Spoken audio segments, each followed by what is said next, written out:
Пайғамбарымыз саллаллаху алейхи вассаламның анасы 16 жас кезінде қайтыс болып, Пайғамбарымыз саллаллаху алейхи вассалам 8 жасқа дейін атасының жанында болды. Атасы Абдул-Мутталиб Меккеде абыройлы және біраз істерді басқаратын беделді адам болып, айбатты, сабырды, шыншыл, жомарт қасиеттерге ие еді. Кедейлерді тойдырып, тіпті аш, сусыз қалған жануарларды да ішкізіп жегізетін.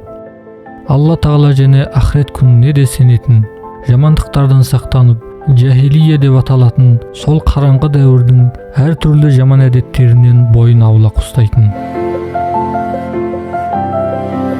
Меккеде зұлымдық пен заңсыздықтарға кедергі болып, келген қонақтарды күтетін. Рамазан айында Хира тауына шығып, итикаф ету оның әдетіне айналған еді. Өте балажанды және мейірімді болған Абдул-Мутталиб жақсы көретін немересін бауырына басып, күндіз түні жанынан айырмайтын. Кағбаның көлеңкесінде тек өзінің отыруына арналған бір көрпешесі болатын. Оған басқа ешкім отыра алмайтын. Абдул-Мутталиб сол орнына немересімен бірге отыратын. Ол орынға тек қана қала басшысы отыру керек қой деп кедергі болғысы келетіндерге жіберіңдер баламды, оның даңқы жоғары дейтін. Пайғамбарымызға қарайтын күтуші әйел Умму Айманға қайта-қайта оған жақсылап қарауды тапсыратын.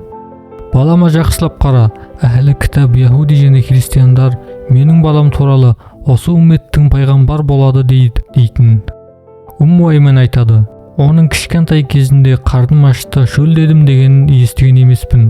Таңертең зәмзәм суынан бір ұрттам ішетін, оған тамақ берейін десем, керегі жоқ, тоқпын дейтін. Абдул-Мутталиб ұйықтап жатқанда және бөлмесінде жалғыз отырғанда одан басқа адамға кіруге рұқсат бермейтін.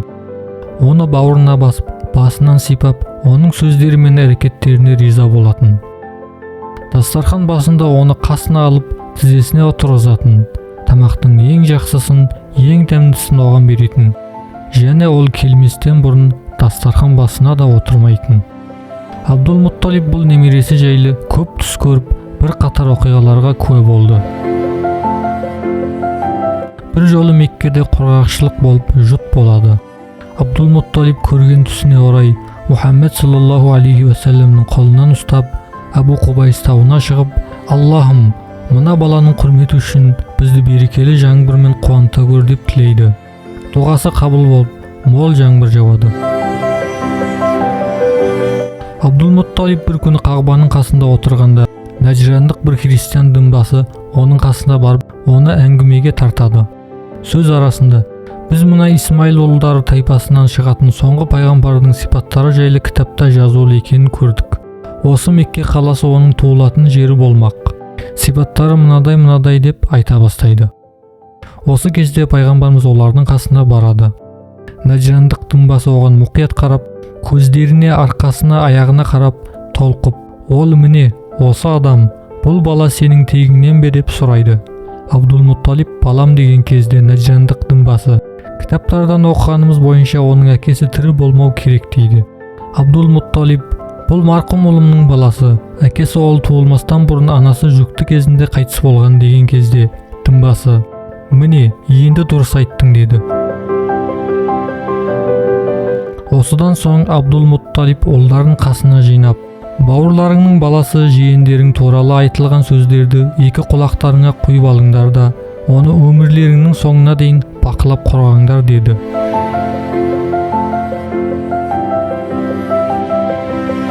Пайғамбарымыз Мұхаммед саллаллаху алейхи вассаламның атасы Абдул-Мутталибтің қайтыс болуы. Абдул-Мутталиб қайтыс болар алдында балаларын жинап, енді дүниеден ақыретке көшетін уақытым жетті. Бар ойым мына жетім балада. Әттең өмірім ұзақ болғанда бұл қызметті қуана-қуана атқарар едім. Бірақ қолдан не келеді? Өмір мәңгілік емес. Қазір осы баланы ойлап, ішім қанжылайды. Бұл маржандай асыл баланы біреуіңе аманат етіп қалдырсам деп едім.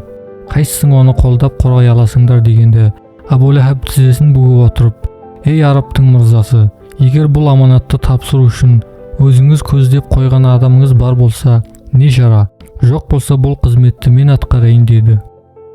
Абдул-Мутталиб оған: сенің малың көп, бірақ сенің жүрегің қатты, мейірімің аз.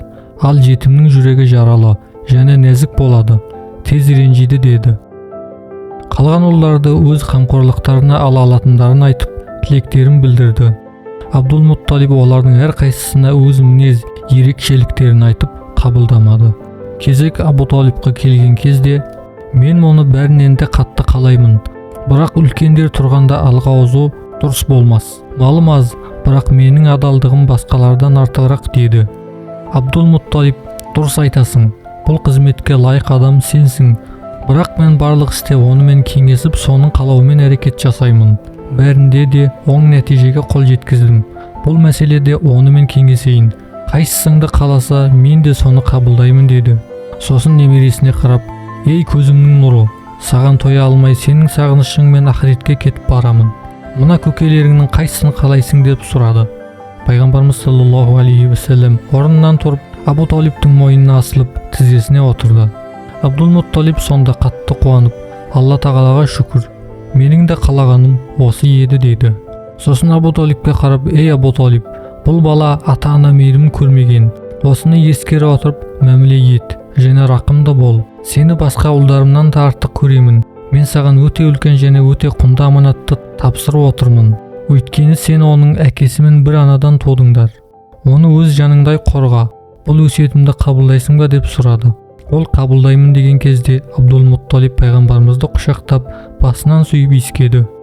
Бәрін куә болыңдар, мен өмірімде бұдан да жағымды иіс иіскеген емеспін, және бұдан асқан көркем келбет көрмедім деді.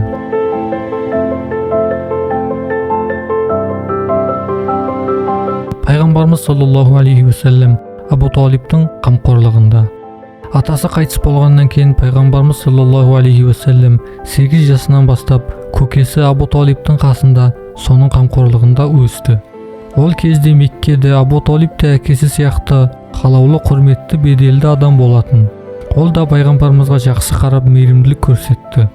Оны өз балаларынан да жақсы көріп, қасына алып жатпаса ұйықтамайтын, онсыз ешқайда бармайтын. Сен өте қайырлысың, өте қасиеттісің дейтін. Ол қолын созбаса тамақ жеуді бастамайтын, алдымен оның бастағанын күтетін. Кейде оған арнайы дастархан жайдыртатын.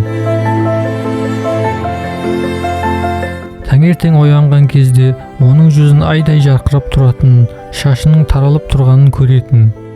Абу Талибтің малы көп болмағанымен отбасында адам көп болатын. Пайғамбарымызды өз қолдарына алғаннан кейін ол үйге береке ұялап, молшылық кірді. Меккедегі тағы бір жұтқа байланысты халық қатты қиналған кезде Абу Талиб оны Қағбаның жанына апарып дұға оқиды. Оның берекесімен мол жаңбыр жауады. Халық құрғақшылық пен жұттан құтылады. Уақыттар өте келе пайғамбарымыз саллаллаху алейхи вассалам 12 жас шамасында бір күні Абу Талибтің сауда үшін сапарға дайындалып жатқанын көреді. Абу Талибтен, бұл қалада мені кімге тастап кетесіз? Не әкем жоқ, не бір жанашырым жоқ дейді. Бұл сөз Абу Талибке қатты әсер етеді. Оны өзімен алып кетуге бел байлайды. Сауда керуені ұзақ жол жүріп, Бусра қаласындағы христиандардың бір монастырының маңына тоқтайды. Бұл монастырда Бахира деген бір дінбасы тұратын. Бұрын яһуди ғалымы болып, кейіннен христиандықты қабылдаған еді. Бұл білімді дінбасыда қолдан қолға жетіп сақталған бір кітап бар болатын, және ол сұрақтарға сол кітапқа қарап жауап беретін. Құрайш керуені бұрын бұл жерден қаншама рет өтсе де, оған еш көңіл аудармайтын. Күнде таңертең монастырдың шатырына шығып, керуен келетін жаққа қарап, бір нәрсені іздегендей болатын. Бұл жолы Бахира ерекше жағдайға тап болады. Өйткені Құрайш керуені алыстан көрген кезде олардың үстінде бір бұлттың солармен бірге еріп келе жатқанын байқайды. Бұл пайғамбарымызға көлеңке түсіріп келе жатқан бұлт болатын. Керуен тоқтаған кезде Бахира пайғамбарымыз саялаған ағаштың бұтақтары оның үстіне қарай иілгенін көріп, қатты таңырқап қалады. Тез арада дастархан жайдырады. Сосын адам жіберіп, Құрайш керуеніндегілердің барлығын тамаққа шақырады. Керуендегілер пайғамбарымызды заттарын қасына қарауыл етіп қалдырып, дінбасының мекеніне қонаққа барады. Бахира келгендерге мұқият қарап, ей Құрайштықтар, араларыңда тамаққа келмей қалған бір адам бар ма деп сұрағанда олар, иә, бір адам бар дейді. Өйткені Құрайштықтар келсе де әлгі бұлт орнынан қозғалмаған еді. Дінбасы осы белгіні көріп керуеннің қасында біреудің қалғанын түсінген еді. Сондықтан Бахира қоймай оны да шақыртады. Ол келген кезде оған мұқият қарап қызыға бастайды. Абу Талибтен мына бала сенің әулетіңнен бе деп сұрайды. Абу Талиб балам деген кезде Бахира кітаптарда бұл баланың әкесі тірі еместігі жазылған. Ол сенің балаң емес дейді. Сонда Абу Талиб бұл менің бауырымның баласы дейді. Бахираның әкесіне не болды деген сұрағына әкесі бұл туылмастан бұрын көз жұмған деп жауап береді. Анасына не болды дегенде Абу Талиб ол да қайтыс болды деп жауап береді. Дұрыс айтасың деген Бахира пайғамбарымызға қарап пұттардың атынан ант береді. Сонда кішкентай Мұхаммед саллаллаху алейхи уассалам Бахираға пұттардың атымен ант берме, дүниеде олардан асқан менің дұшпаным жоқ, мен олардан жиіркенемін дейді. Бахира сол кезде Алла тағаланың атымен ант беріп, ұйықтайсың ба деп сұрайды. Бала көздерім ұйықтайды, бірақ жүрегім ұйықтамайды дейді. Бахира оған бірнеше сұрақ қойып жауап алады. Алған жауаптары бұрын оқыған кітабындағыларға сай келген еді. Сосын пайғамбарымызға қарап Абу Талибтен мына көздеріндегі қызарған түс тумасынан ба әлде кейде пайда бола ма деп сұрайды. Абу Талиб тумасынан деп жауап береді. Бахира бұл белгінің де сәйкес келгенін көргеннен кейін көңілі жай табу үшін енді пайғамбарлық мөрін көргісі келеді. Пайғамбарымыз әдептілігінен арқасын ашқысы келмейді.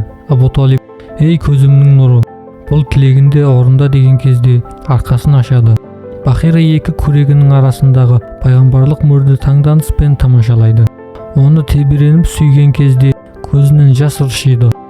Сосын, мен куәлік етемін, сен Алла тағаланың расулысың дейді. Міне әлемдердің мырзасы, міне күллі ғалам Раббысының расулы, міне Алла тағаланың әлемдерге рақымдылық ретінде жіберген ұлы пайғамбары дейді. Сол жердегі құрайштықтар таңданып, Мұхаммедтің мына дінбасының алдындағы қадірі неткен жоғары дейді. Бахира Абу Талибке қарап, бұл пайғамбарлардың ең соңғысы және ең қадірлісі. Оның діні бүкіл жер бетіне таралады және ескі діндерді жояды.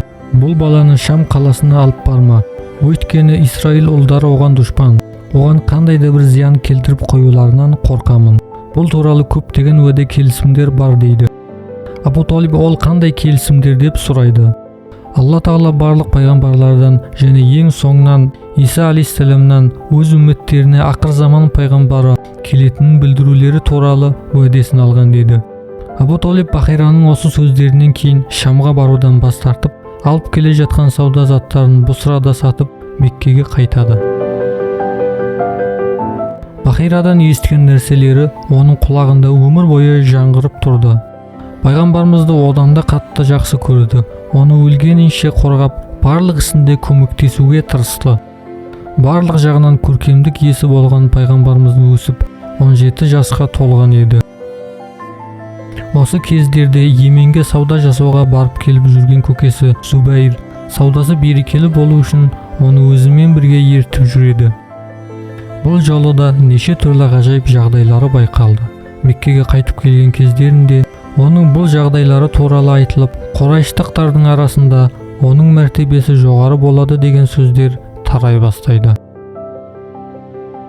Осы жерден бүгінгі шығарылымды аяқтайық. Келесі шығарылымдарда да пайғамбарымыз саллаллаху алейхи уассаламның өмірбаяны жайлы шығарылымдар болады. Келесі шығарылымда кездескенше сау болыңыздар.